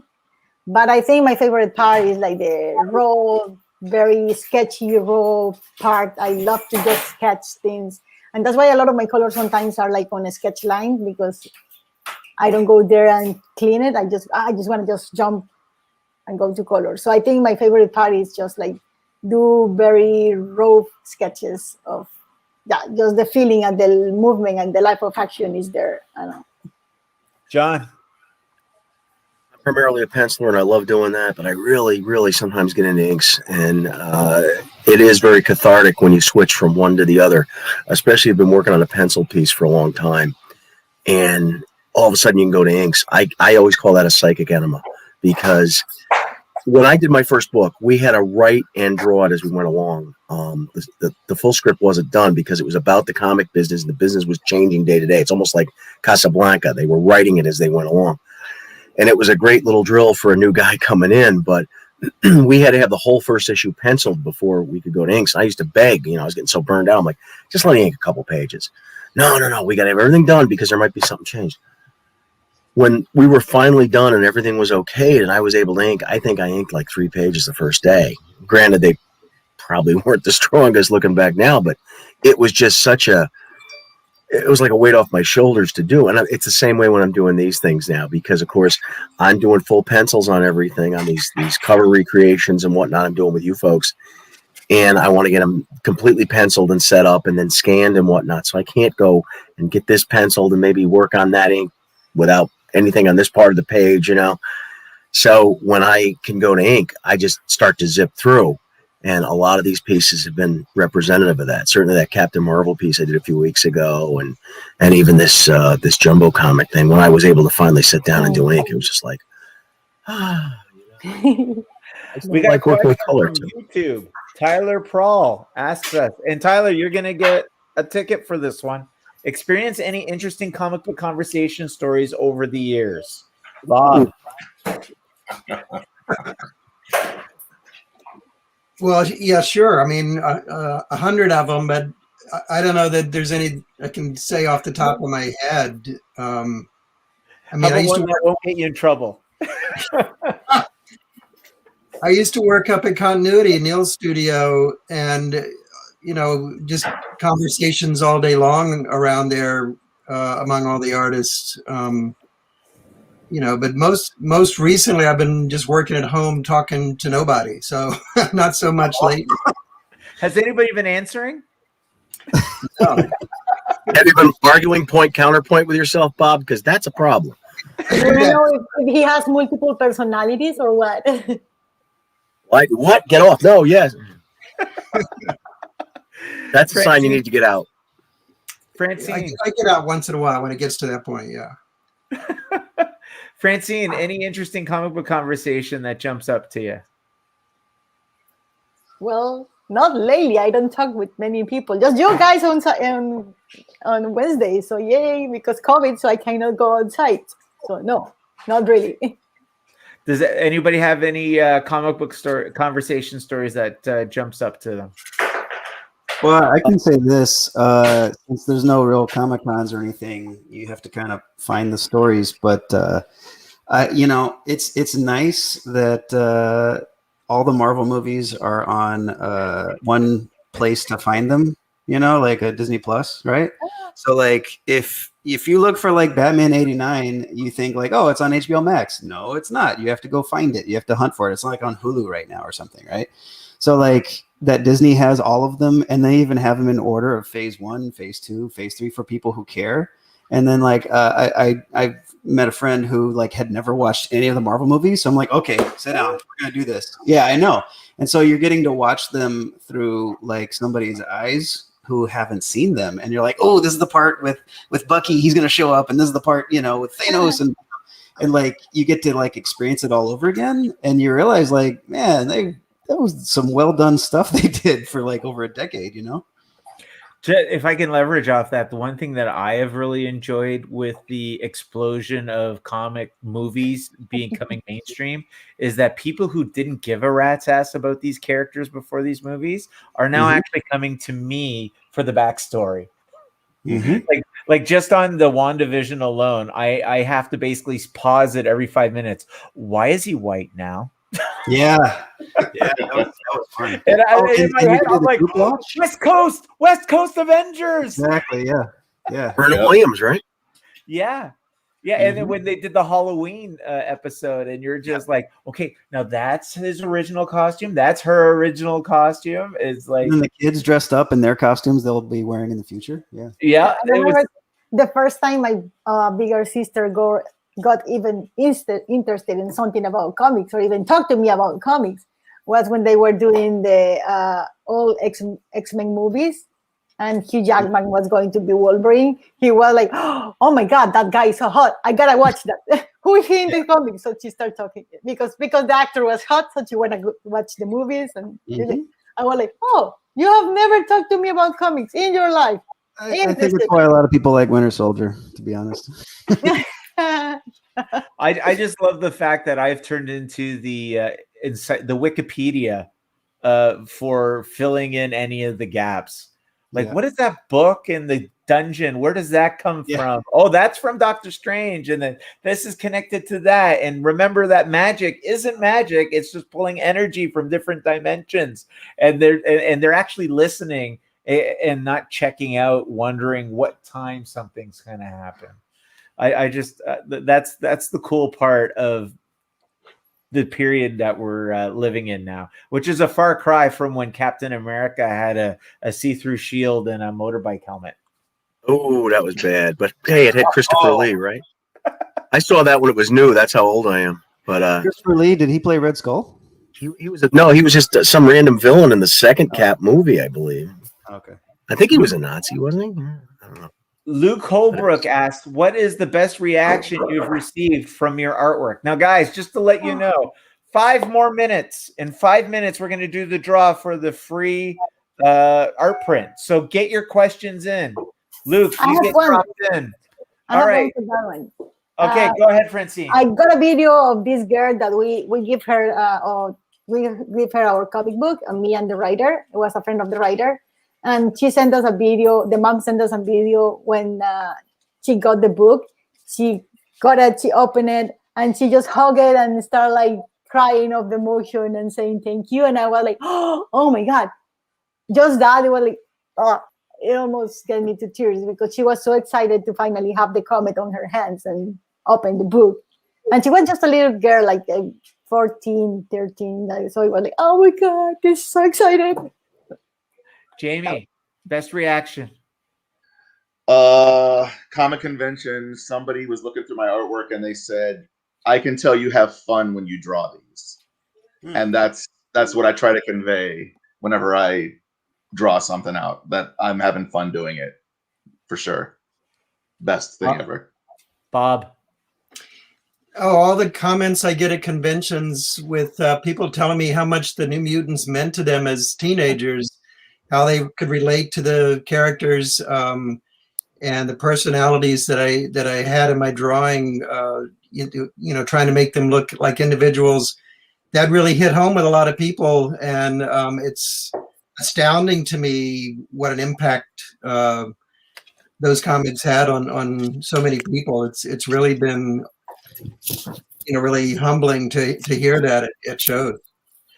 Well, if I can echo on that, a couple weeks ago, Chad Harden was here, and he was echoing how much the New Mutants run meant to him, and how he would love to be able to work on a Bob McLeod issue of New Mutants. That's got to give you warm and fuzzies all over when you've got younger generation artists who are essentially looking at your work like that's the watermark.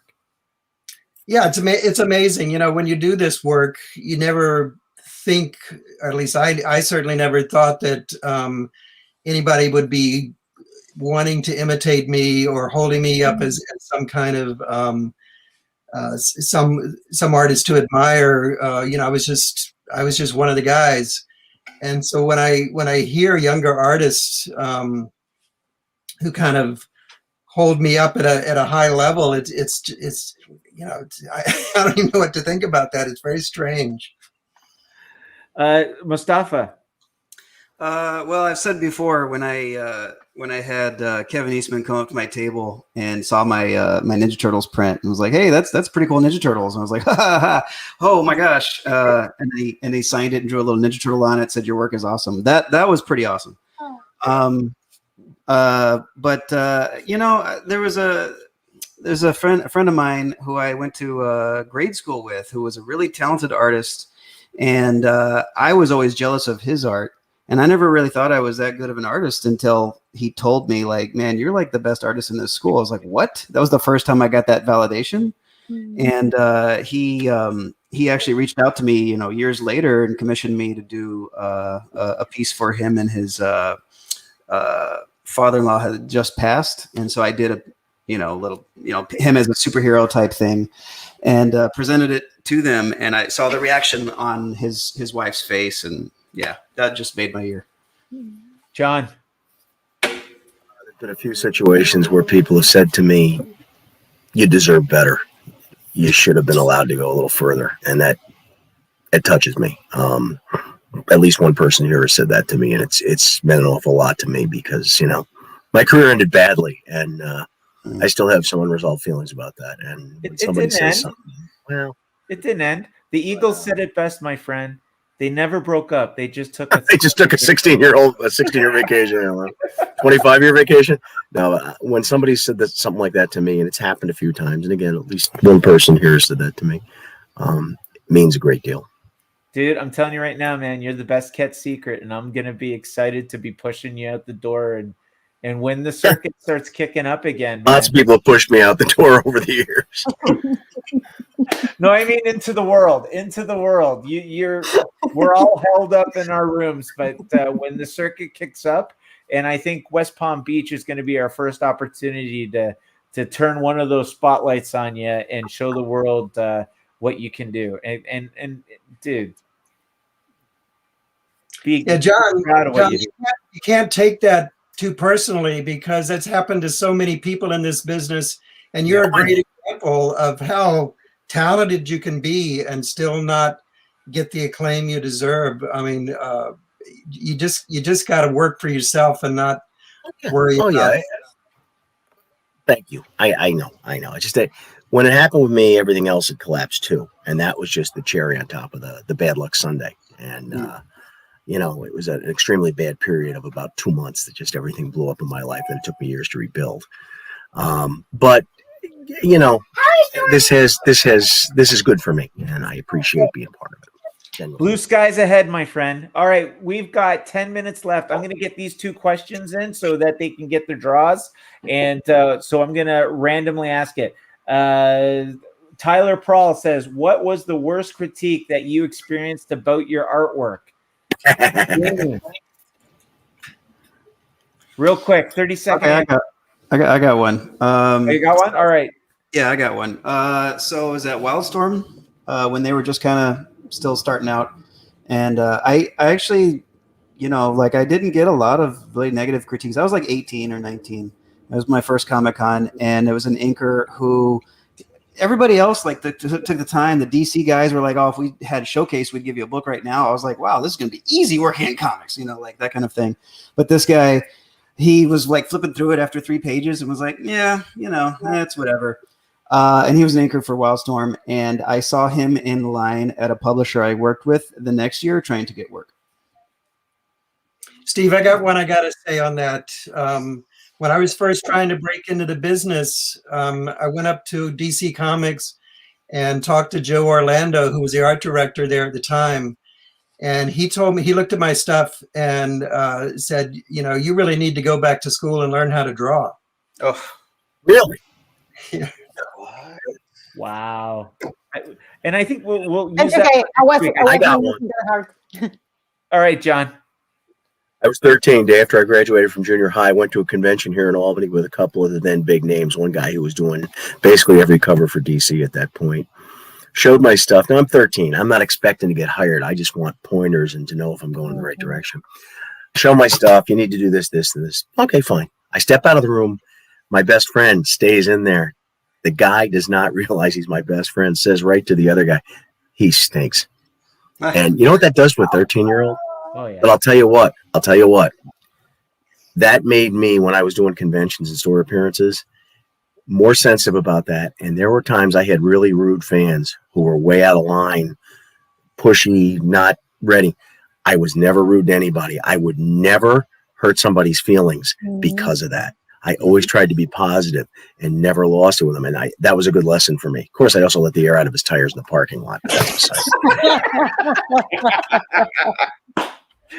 All right, let's do one more, and then we're going to do the draw. Tobias asks, "Which artist have you always wanted to work with?" Anybody want to take that? Real quick around the horn. Someone spit out names. I'd love to be inked by George Freeman once, or Bob. There you go. Actually, yeah, there's several people on here I'd like to work with. Yeah, sure. I want to work with Mostafa. Yay! Oh, there you go. We have external networking going around the horn. Yeah. All right. The lovely Jamie is coming with our name. So let's see who's the winner. And the winner, Eric, if you can throw up the featured prints. And the Oscar goes to, if they're still watching, you got to be here, Tyler Prawl from YouTube. Tyler, you got to tell me you're here. Put "I win, and then you can pick your print. Oh, yeah, and you're going to have to DM me. So the winner, you're going to have to DM me your address so that we can get you your print. Tyler Prawl, going once, going twice. Ooh. All right, Tyler. We're going to pick another one. First one to say we're here gets the print. Here we go. Oh, I got 2 stickers. The second Oscar goes to Chris Collier. Chris Collier, are you here? They have to Did everybody just leave? am alive or what? Hello. Okay, I need either Tyler Prawl or Chris Collier to say I'm here. Oh, there's a delay? All right, 10. There is a delay, yeah. 9. There he is. Oh, Tyler. All right, Tyler. Thank you, sir. Tyler, pick. Yes, I win. Tyler, let me know which print you want there. All right, that's awesome. Tyler, thank you very much for your questions. Oh, sorry, Chris. Oh, man. Chris, I'll tell you what, we're going to do 2. We'll do 2. There you go. 2 winners. We're going to do 2 winners. Chris, Tyler, let me know which step 1. Tell me which print you want. Step 2, DM me through Facebook Messenger your address so that we can get you your print. All right. That was fun, guys. Yeah. I think I think we're getting a little bit better, a little bit better, a little bit better. Yeah, because also we start to getting each other a little bit more, and we know who teases more and who says what. So, and when you notice, we actually get to share screen time when Joe leaves.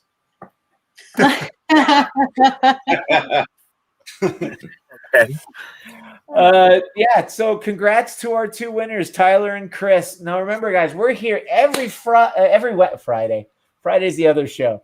Every Wednesday, 3 to 5 p.m. Eastern Standard Time. Different times for everybody else around the wheel. I think Mostafa says that he has an event that he would like to announce. So, Oh, yeah. I'm doing a comic store appearance up in the Dallas area this Saturday. It's Pastime Comics from 12 to 5. Some good guys that run it there. And then we'll be hanging out with Ariel Diaz the whole weekend. So it's great. And thank you, Ariel, for all your comments and questions. We appreciate it. And someone else has an event this weekend. Yes. QuadCon, Peoria, Illinois, Northwoods Mall. It will be there. And he Saturday will and Sunday. have a selection of villains available. And I'm telling you right now, guys, there's a wait list for the Shredder.